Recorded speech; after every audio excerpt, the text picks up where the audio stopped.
You know that image, right? A peaceful house by the lake, or maybe a cabin tucked away on the coast. It promises quiet and escape. Mm-hmm. The ultimate getaway. But what happens when that deep isolation doesn't just shield you?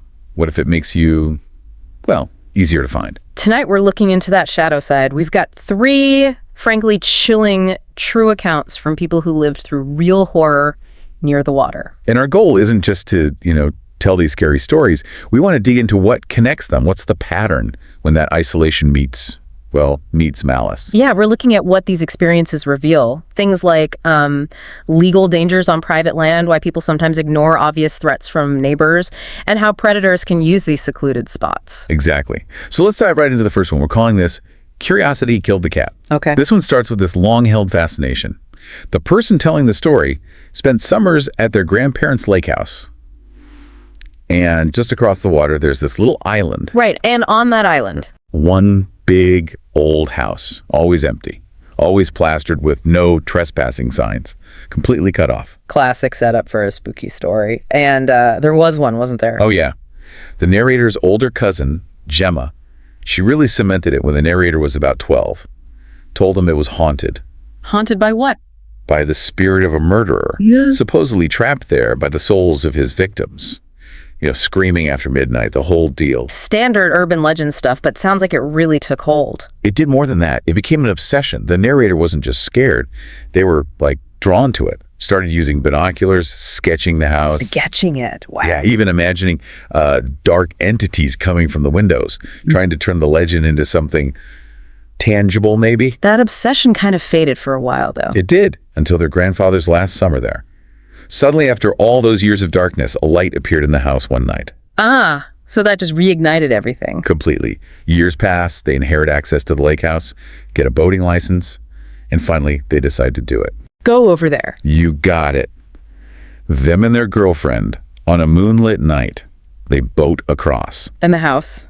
Still standing? Barely. Yeah. Totally dilapidated, looked unlivable.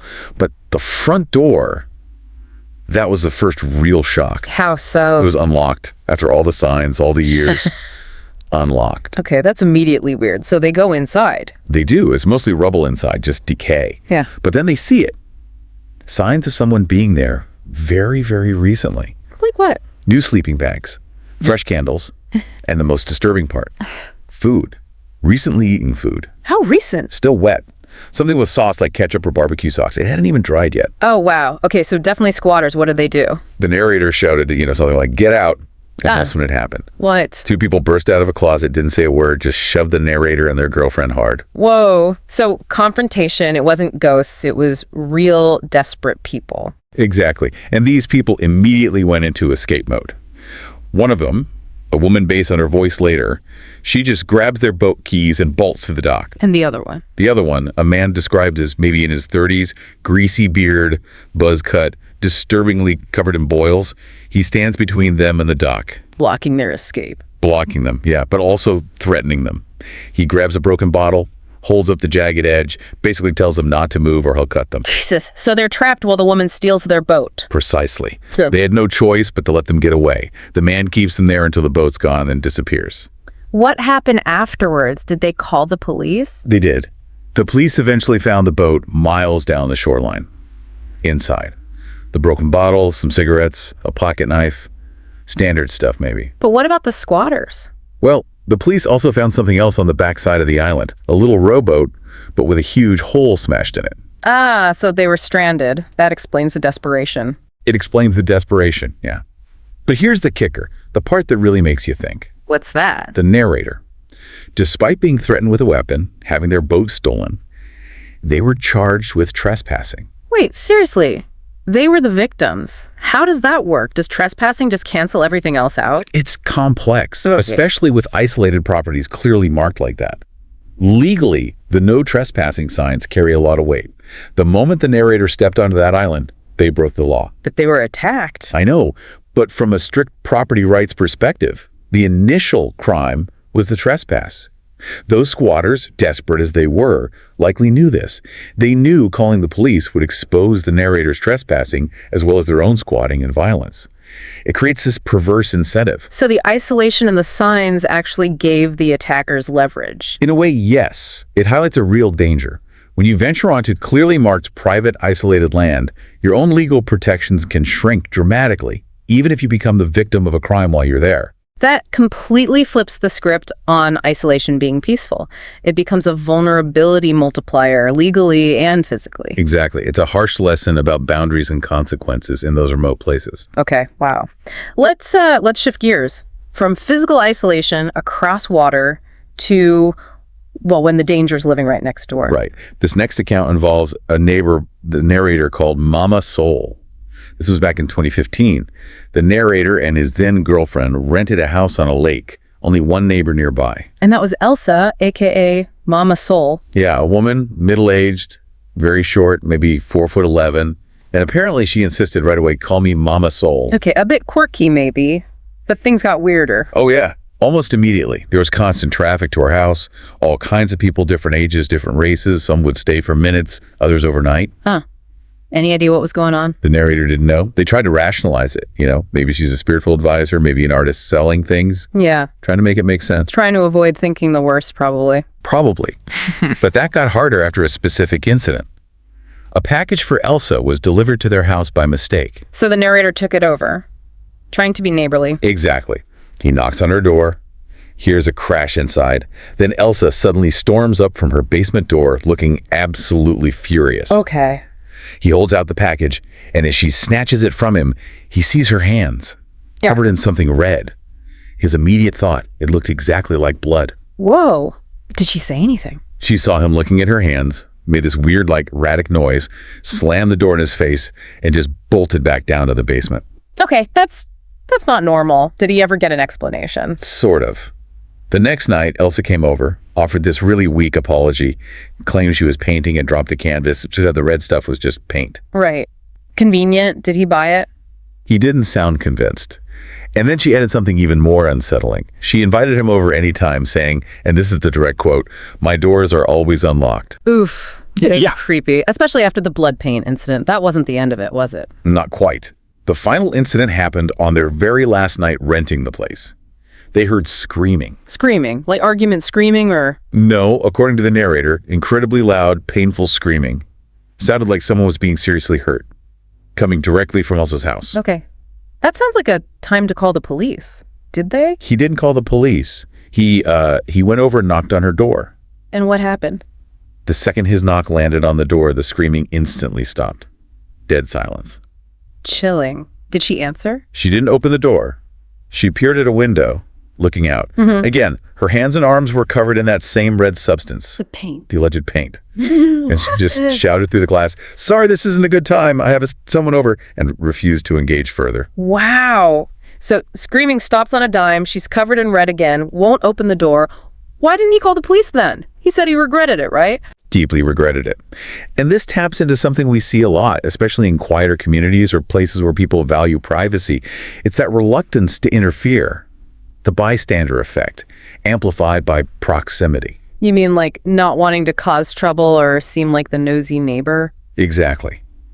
People tend to normalize weird behavior to avoid confrontation.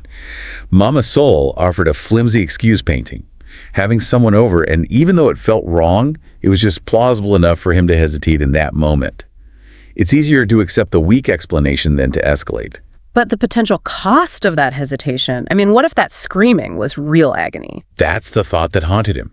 That maybe his desire not to rock the boat allowed something terrible to happen or continue happening right next door. It's a powerful reminder of how social pressure, even unspoken, can override gut instinct. A really unsettling lesson about assuming the best, or at least the mundane. Definitely.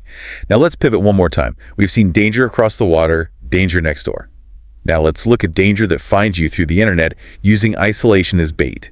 Okay, this one takes us back to the early 2000s. Simpler time online in some ways, but also kind of the Wild West, especially for things like online classifieds. Right. Think Craigslist early days. Our narrator here, a young man named Kim, was searching for a place to rent, needed somewhere with no credit check, which led him to classifieds. And he finds a listing. He finds what looks like a dream listing. A beautiful lake house, really secluded, listed by a guy named Randy. Rent was $850 a month.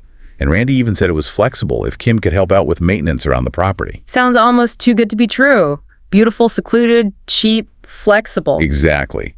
The isolation was part of the appeal, but it should also have been a warning sign, especially when Randy set the meeting time. When was it? 9 p.m. at night at this very remote house. The listing apparently mentioned the nearest neighbor was almost a mile away. Okay, yeah, that's definitely a flag. But Kim went. He did. He drives out there, finds the house, and it looks just as advertised. Really nice place, but totally dark, isolated.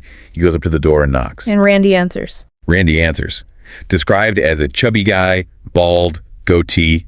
And the first thing Kim notices, Randy is wearing only a robe. Oh, boy. Okay. Not a good start. Not at all.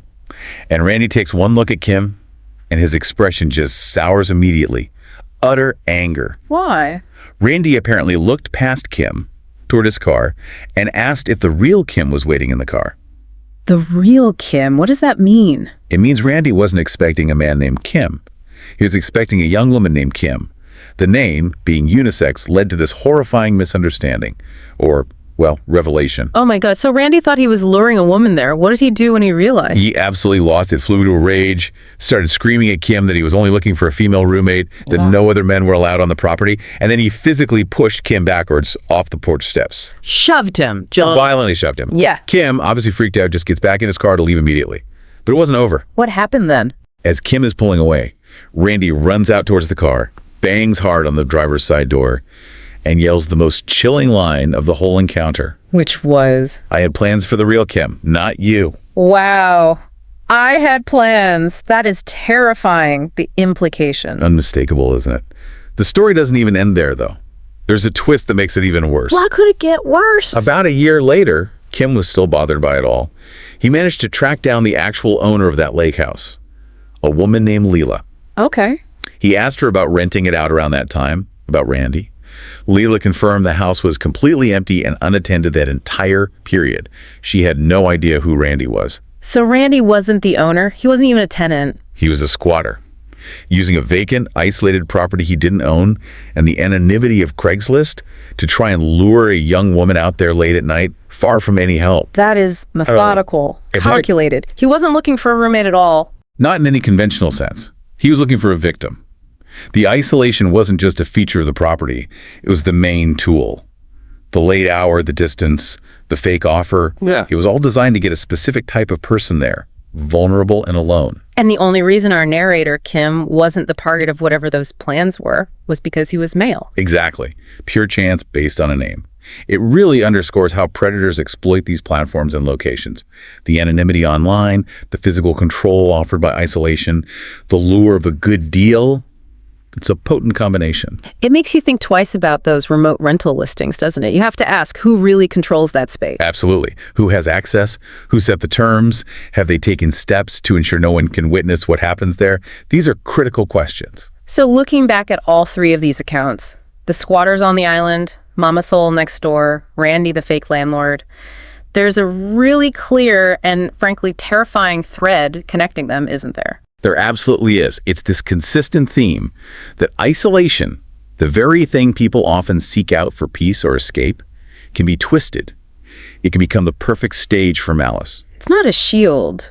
It's an opportunity for the wrong person. Right. Whether it's creating legal gray areas like with the trespassing, or providing the privacy for disturbing behavior like with Mama Soul, or being the key element in a predator's trap like Randy. Seclusion changes the stakes. The quiet doesn't necessarily mean safety. It might just mean fewer witnesses, less chance of intervention. Precisely. The legal vulnerability, the psychological reluctance to get involved, the strategic use of distance. It all points to the same uncomfortable truth, that peaceful waterfront view might come with a hidden risk. So the final thought for you listening, maybe the question isn't whether you're safe from the world when you're truly alone out there by the water. Maybe the real question is, have you inadvertently made yourself the most convenient target for the danger that might already be lurking within it? That's definitely something to keep in mind. It really is a chilling thought to end on. Thank you for joining us for this deep dive into these unsettling stories. If you found this exploration valuable, please do like, share, and subscribe to our channel, Horror Docx. It helps us keep bringing these accounts and analyses to light. Stay aware and stay safe out there.